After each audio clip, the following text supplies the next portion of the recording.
Hey guys, this is Mel. Welcome back to my channel. Today I'll be showing you how to make a matcha truffle cake.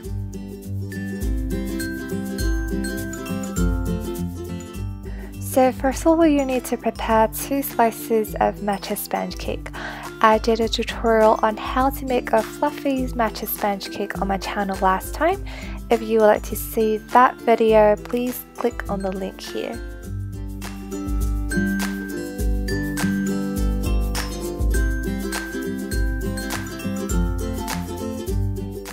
You'll need a 6-inch ring mold, and you want to wrap a piece of parchment paper around the ring mold tightly so it acts like a piece of cake board.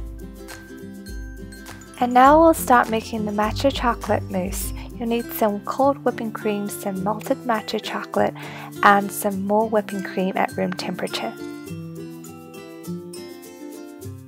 Starting off, we'll need to beat the cold whipping cream till it forms peaks.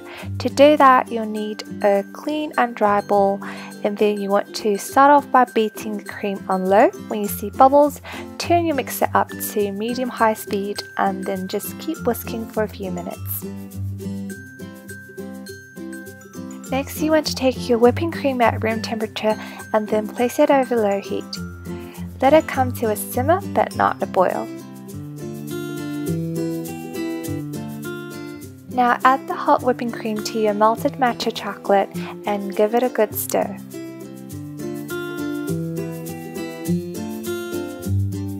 And as always, I was using a smaller bowl and it ended up not big enough for my mixture, so I had to transfer everything to a large bowl.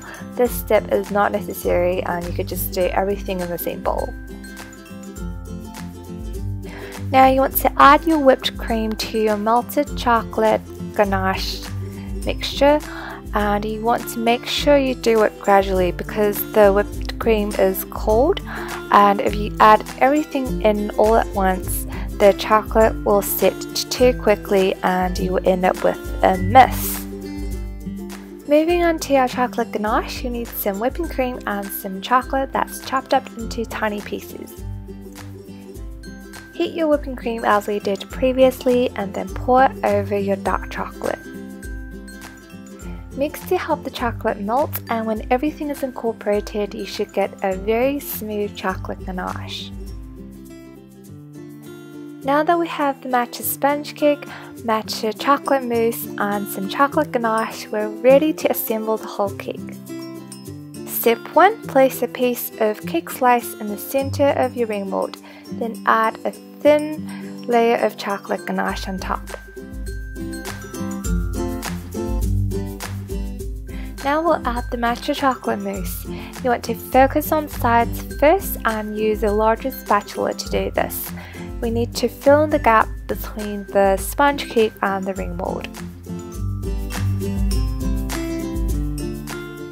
Now add another layer of chocolate ganache. Place another slice of sponge cake on top, and then just repeat the previous steps.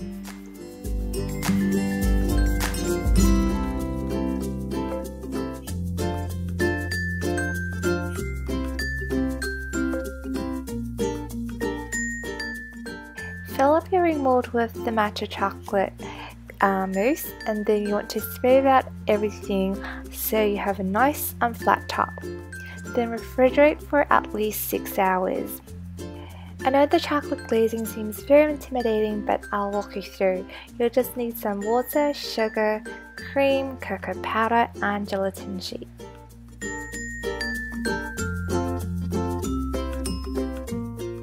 So we need to soften the gelatin sheet by soaking it in cold water, and you'll also need to prepare a candy thermometer.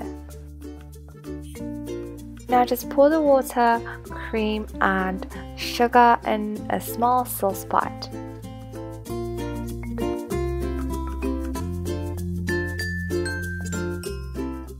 Turn your stove up to medium heat and then let the mixture come to a boil.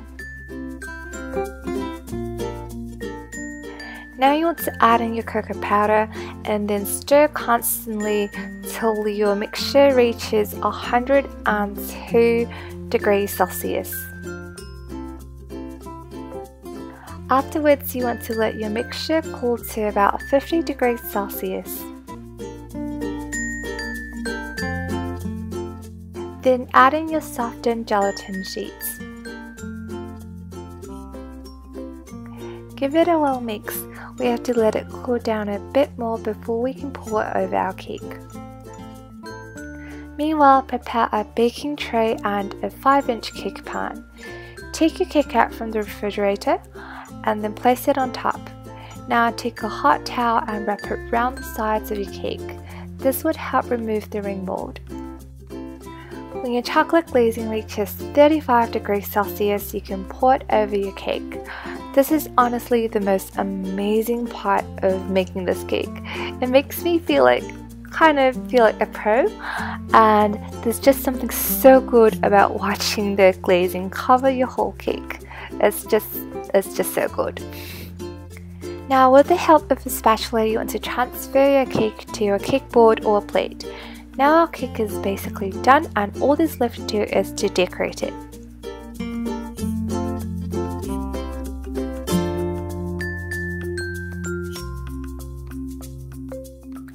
Decorate your cake however you like, and you have a very professional looking matcha truffle cake that's delicious as well. I hope you guys enjoyed this tutorial. I spent a lot of time on it, so if you did, please give me a thumbs up. I would really appreciate it. And make sure you subscribe before you leave. I will see you next time. Bye!